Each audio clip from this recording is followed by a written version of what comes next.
মানুষকে হারানো আমাদের পক্ষে একটা মৃত্যুর মতন। আমাদের অপারগতার একটা বিরাট প্রমাণ ঠাকুরের কাছে হবে।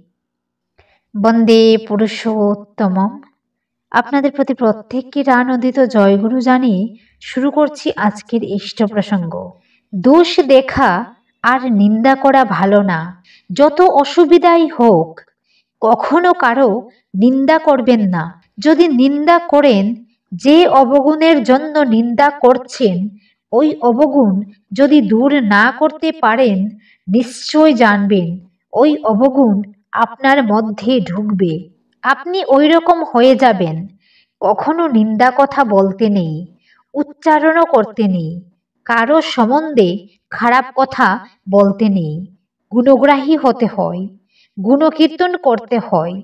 যা তার ভালো গুণ, তার উপর দাঁড়িয়ে তাকে ঠাকুরের মানুষ হবার সুযোগ দিতে হয়, যাতে সে ইষ্টপ্রাণ হয়ে উঠতে পারে।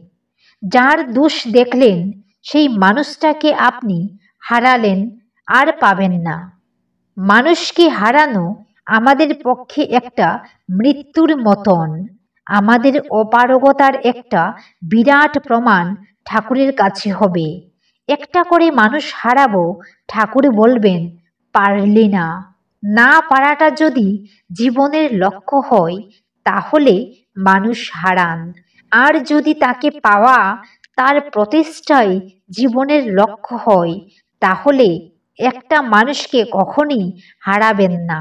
সবাইকে আপন করেন, প্রত্যেককে আপন করেন, তাহলে তিনি যা চান তা আমরা পাব।